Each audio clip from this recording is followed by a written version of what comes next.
Hi, I'm Louise Wallace.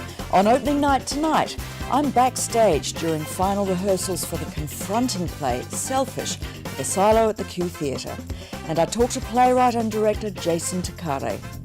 Also tonight, does Amdram get a bad rap? Is it just the poor relation of professional theatre, or a platform for up-and-coming talent? Plus, the biggest West End flops. Hello and welcome to Opening Night, where we discuss theatre, performing arts, anything that has an opening night. First up, earlier this week, I had the pleasure of talking to Jason Takare, who has written and directed Selfish, the sellout hit from the Auckland Arts Festival, and which is now playing at the Q Theatre in Auckland on behalf of Silo. Hey Jason, so nice to see you. Kia ora, thanks. Yeah, how are you feeling? Got opening night, what, tomorrow night? Yes, yeah. Feeling great. Yeah. Good shape. I mean, it's one of the beauties of a return season. Sure. Is that, you know, we've been through it before, so it's just prepping the new cast to get ready to deliver the show all over again. Completely new cast? Yes. Oh, okay. Yeah. Right, and but you had a great success at the festival, didn't you? Yeah. Sold out. Sold out season. So we've also re-rigged it for the new space. We're in the loft at Q Theatre last time, and this time we're in the Rangatira space, so the big space. And so we've restaged it to suit that space as well. Right. Well, it must be quite nice doing it fresh. Yeah. New cast, new space, having to rework. Keeps it all a bit alive, doesn't it? Yeah. And it's a bit nerve-wracking at first, because we're in thrust this time instead of end stage.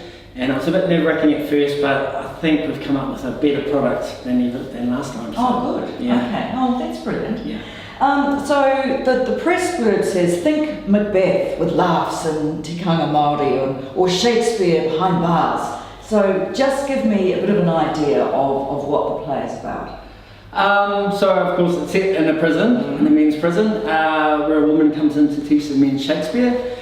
I guess that's kind of the first layer that's there.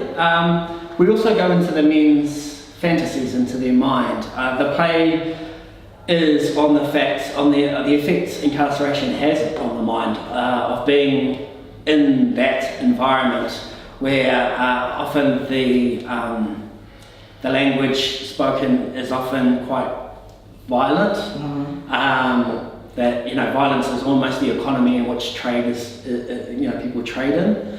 But also it looks at the similarities between the world of Shakespeare and the world of an inmate, where the hierarchy is quite set.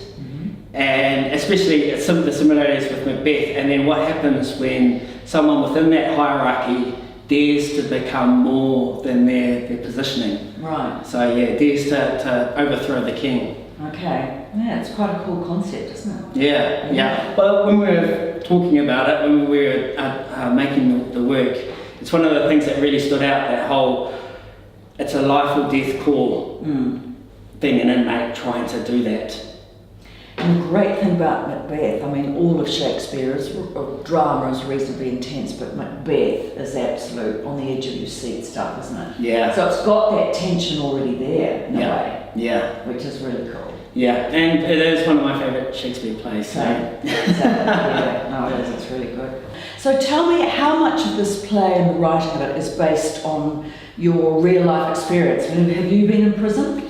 No, thank goodness. Yeah. I think my mum would kill me. Right, although, funnily enough, I did have it said to me that if I ever ended up in prison, I'd be okay. All right, who told you that? So, my mum ran a halfway house for runaway kids, yes. Which started in the 80s. So, and unfortunately, she wasn't able to help everyone that came through the house. Not everyone found a way forward that wasn't negative. Yeah. So that's why what told to me is that some of the boys who were with us are now inside, and that's unfortunate, but a lot of them have had really tough beginnings to life. And that's what my mum was fighting against, really. For some of the young people who stayed with us, was being in our home, in our environment, was the first real experience of whānau love and whānau care that some kids had. And do you think that that's the difference in terms of, I mean, How much do you think sort of criminality is caused by poverty and a bad background and lack of support and lack of love? Nature versus nurture. Yeah, I think it's complex. You can't say it's one or the other.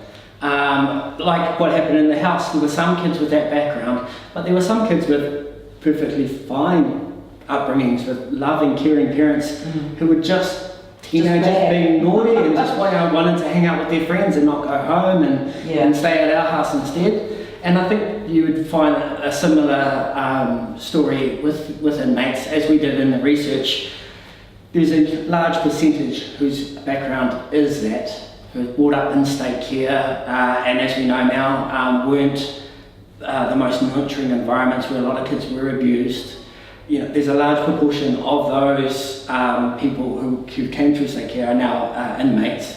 But of course, you also have those who had perfectly fine upbringings, who chose crime, chose greed, chose, for one reason or the other, chose to take that path. So I don't think there's a simple answer. And that's what we try to do in the play, is we try to put these questions forward and not try to answer them, just put them in front of the audience and say, what do you think? Just give something for people to think about. Yeah. And of course your mother's seen the play. No, she hasn't. She hasn't, okay. My mum isn't a fan of violence, but we didn't want to shy away from it. So tomorrow night, on Monday night, is the first time she's going to see it. Okay. And I was always I'm aware of her sensibilities, so I never invited her last year to the Auckland Arts Festival, but I feel like we're kind of getting the tone exactly right now, where we're not shying away from the violence and the background of some of these characters, but at the same time we're treating them as people who have been damaged somewhere along the way, but not forgiving them for the choices that they've made. So that's a real fine balance to achieve, and I feel like we're really achieving that now. Well, you sound like a very thoughtful, caring son. If you're thinking about your mother's sensibilities, that's great. Yeah. And the audience reaction? What reaction do you get from the audience for this play? Lots of questions, which is great. It's exactly what we set out to achieve, is to start the conversation. So people come with questions about our research, about the people we've spoken to, about the storyline. I really ask the audience to work. Okay. And I'm unashamed about that approach. But I think reworking the script for this season, we've presented, I really liked Simon Wilson's review of the work last year, where he said it needed more clarity, not simplicity.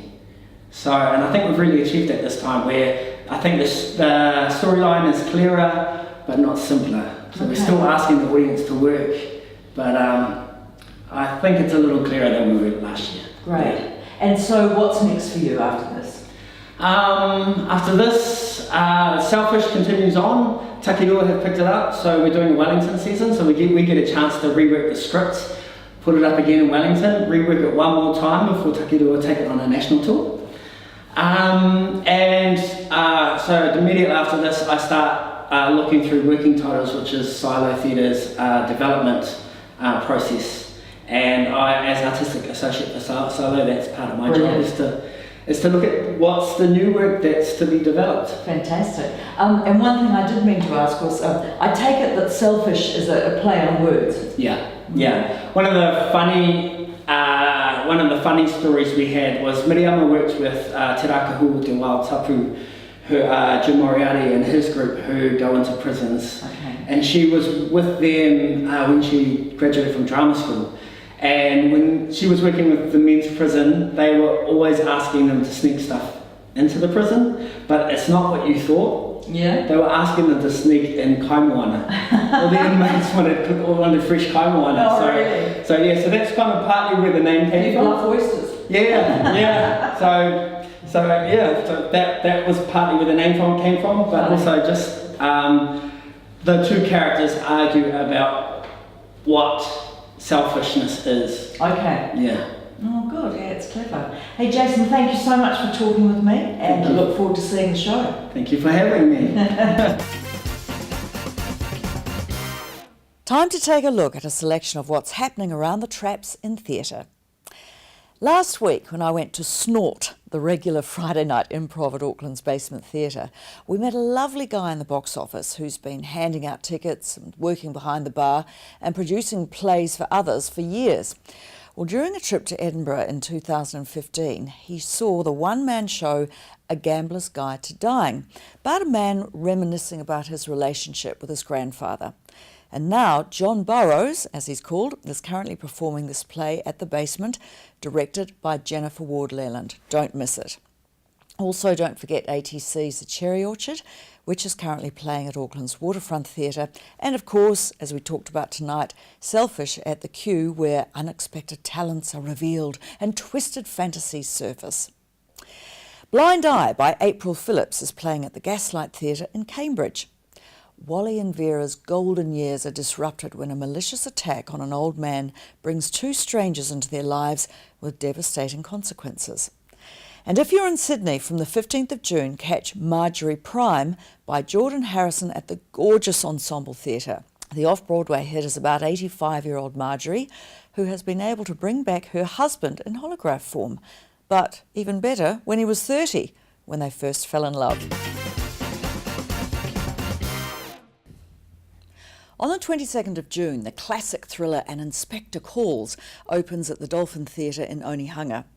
And I have a bit of a history at the Dolphin in that when I decided to chance my arm back on stage after about 20 years in television, I went to an audition there and got the lead role in a play called The Kidnap Game. And that sort of sums up what is presumed to be the role of amateur theatre, a training ground for pros or an outlet for wannabe pros. But is that unjust? Is it fair to think of community theatre as a collection of local lovies, or is it a valuable, vital tool for lovers of theatre who are prepared to roll up their sleeves out of the goodness of their hearts? So I'm talking to Jan Susi, and you are a stalwart of the Dolphin, Jan, aren't you? You have been Il Presidente. I have, a couple of times. Yeah. So how many years have you been involved with the Dolphin? I don't know how many years it would, but I joined in 1971. Okay. Not good at maths. But yeah, I've been a long time and involved in many different aspects of the theatre and still am and will continue to be. So is it a real passion for you? Absolutely, absolutely. Do you think that applies to pretty much everybody who is involved with the Dolphin, that it becomes a passion? It is a strong passion for a lot of people. Some people try it out and do a few plays or get involved with a couple of plays and move on.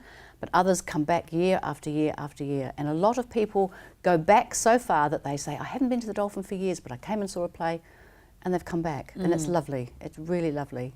Because, I mean, the reason that I got involved with the Dolphin was that I remember the Dolphin when I was growing up. It was called the Little Dolphin then, wasn't it? It was. And see, I used to do musicals, a lot of musical theatre. I didn't do straight acting.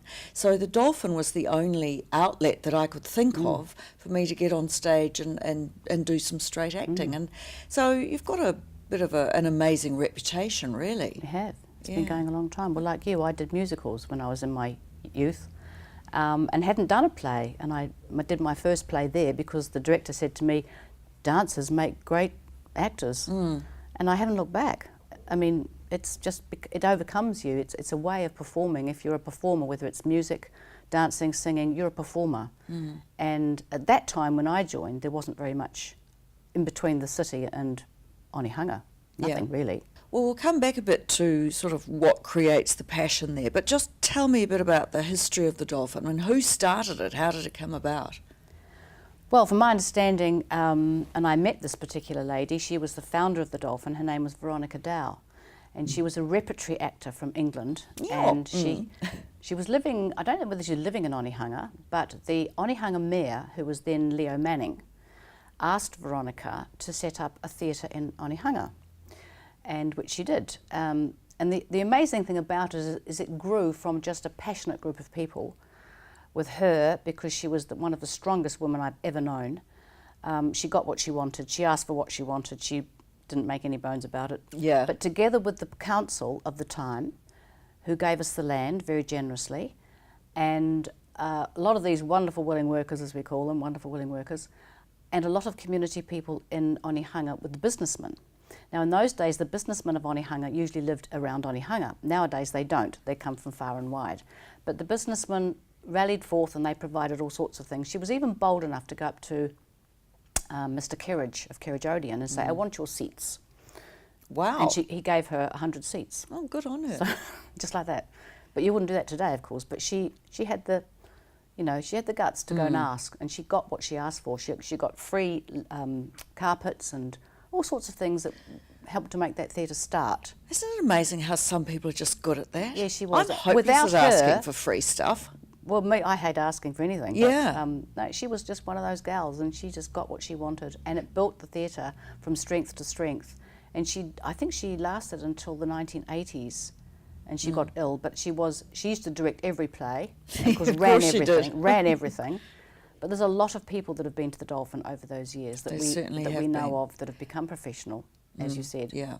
So but audience-wise, it still packs out, doesn't it? Well, yes and no. Audiences are not what they used to be. However, I think that with modern society, there is so much else to take our time and money.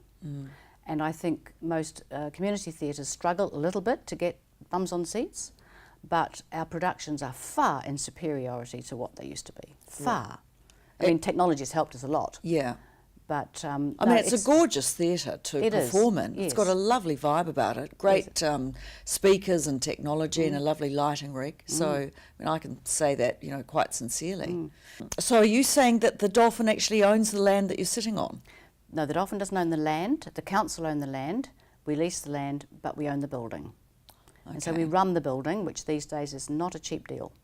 What do you think the secret of the Dolphin is, though, in terms of its longevity? I mean, compared to a lot of theatres that go belly up, close down. I think we're lucky in having the land and the building that we've got, which we've maintained as much as possible and kept it up to date. Part of it's very new and part of it is really old, so needs repair. But I think it's in what we choose to perform, what plays we choose to have. We do 6 plays a year, so we're constantly in production. One is about to audition, one is about to open, and one is just finished. It's like a conveyor belt. We're lucky we have a rehearsal hall. But I think the secret behind it is picking plays or choosing selection of plays that somewhere in that year the audience will love. Not everybody loves every play. We always try to get a blend of comedy, drama, thriller, a period play, so we can bring out the old togs and dress people up. And they're always very popular. But it's bums on seats theatre, isn't it? It's a bums on. Well, all theatre is. Well, sometimes. Well, it should be. It should be, but a lot of the time, it depends. It isn't. See, we're aiming to the middle market. Yeah. We're As not, is Tadpole that I'm involved in. Yes, exactly. It's not risque theatre. No. We don't tamper with the script. We stick to the scripts as written, which is what people do like. And you don't like the F-bomb or the C-bomb, do you? We don't like those. No, well, our audiences don't. No. We're not opposed to using the odd one or two if it's absolutely necessary. But we don't choose plays where there's a lot of swearing, no. So where do you get your plays from? Do you sort of troll through what's been a hit in, like on Broadway or the West End or in Australia or...? We tend to choose, when we're looking for plays, we tend to choose tried and true plays. Yes. We get a lot from the Play Bureau and some from Play Market if they're New Zealand based. We also go overseas, but a lot of them come back to finding where the agent is here. We read a lot of plays. We always have a play reading committee and they work dreadfully hard for the following year to get plays for next year, like we've got a group now that are reading for next year. And they've read over 35 plays already. And here we are, we're only in May, June. They're still reading. They're now down to a short list, but they're still reading. And we're trying to get that blend. And then you're trying to get the directors to go with those plays. Yeah. What about the thing with amateur theatre is that, is this right or wrong, that you've got to sort of give everyone a go because, if somebody turns up and they're prepared to paint the set every time or, make the tea or whatever, but they're desperate to be on stage, but they're absolutely hopeless Do you have to put them on? I mean, how does that work? Well- Or do you have to say to them, look, darling, I'm sorry, but you're really not up to scratch? Well, we don't do either of those. We don't have to put them on, and we don't say that either. What we try and do is get them involved in a couple of productions, maybe in the wings or as a production assistant or something where they can see how it goes and get... Or you could have them so as they third can tree on the relax. left, I suppose. You could have them third tree on the left, yes, or the back row of the crowd. But we don't get very many that haven't done anything. A lot of people, most people that come have done something, even though it's small, but because it's a community theatre and it's for the community, and as you said earlier, they're not professional, they're not getting paid, everyone's an amateur, and we do everything for the love of. I think that we do need to give new actors, budding actors, a chance, and therefore, in most plays, you will see the newbies. And our audiences must remember that those people up there are really struggling to get it right. They're passionate to be there, they want to be there, and we're trying to help them. But as you know, you can't be an actor in one play. It takes years, it takes a lot of experience, and you only learn by doing.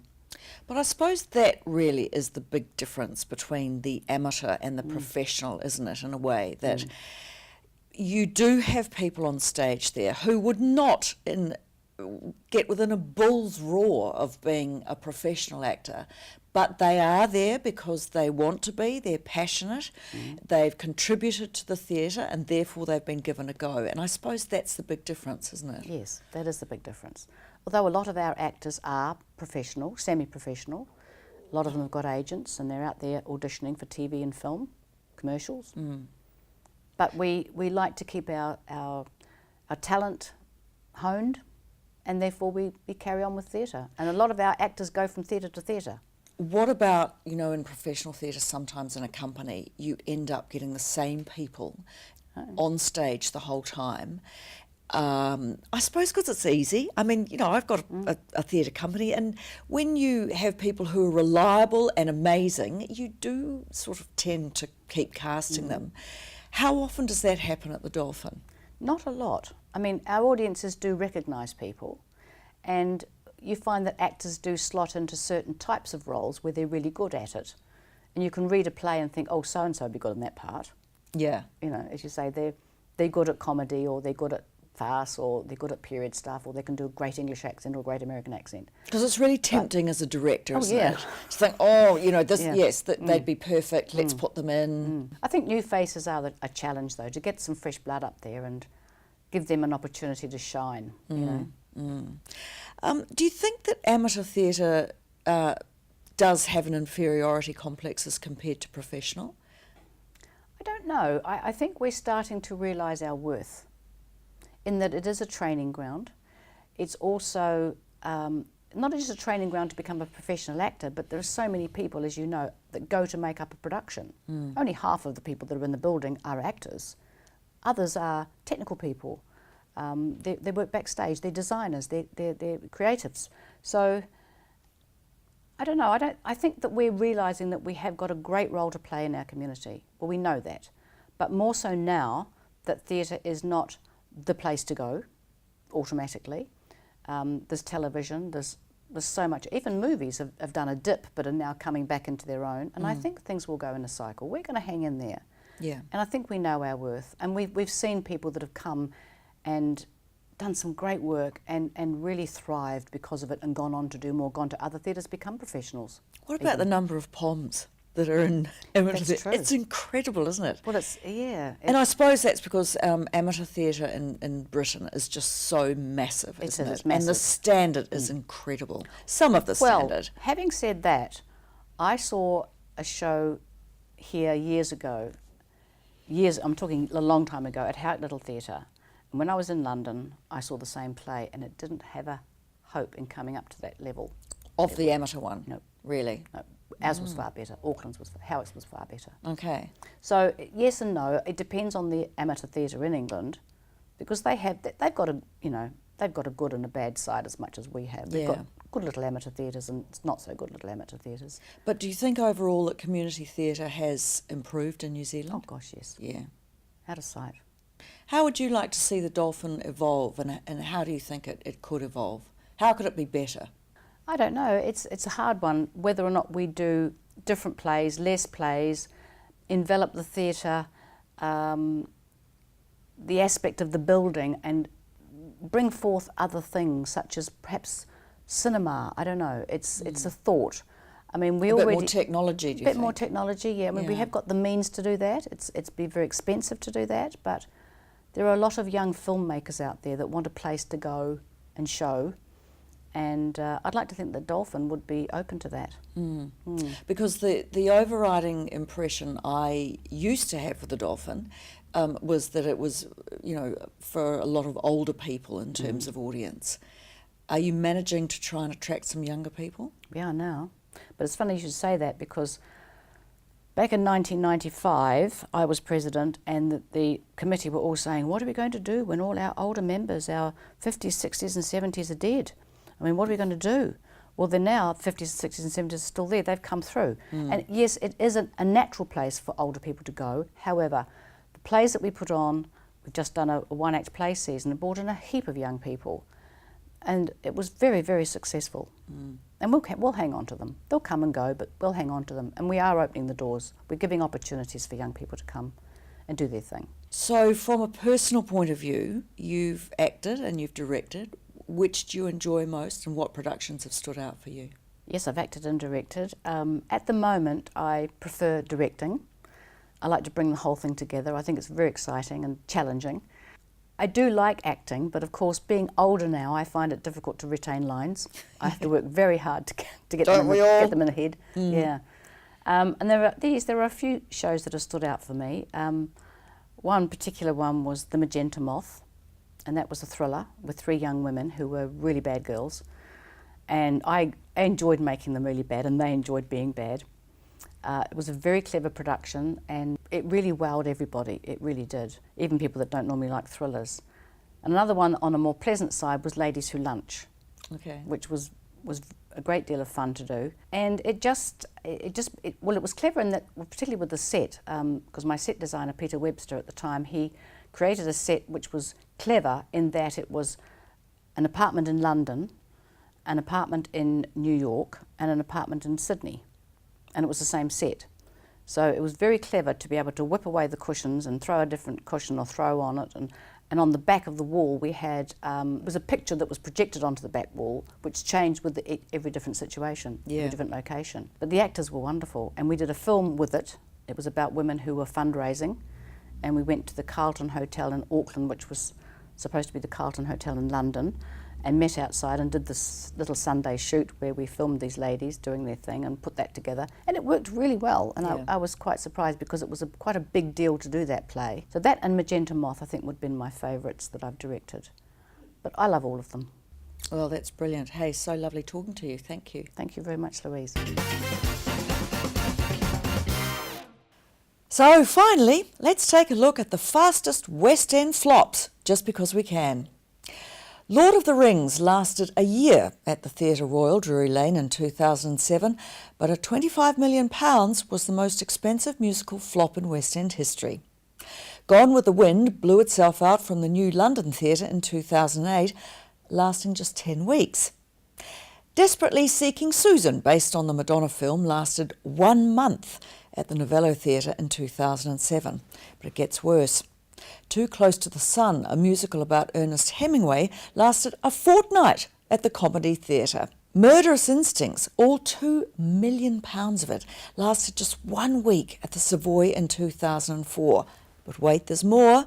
The musical Oscar, about Oscar Wilde, lasted 1 night, press night, at the Shaw Theatre in 2004. Oh, darn. Well, that's it for me this week. See you next time.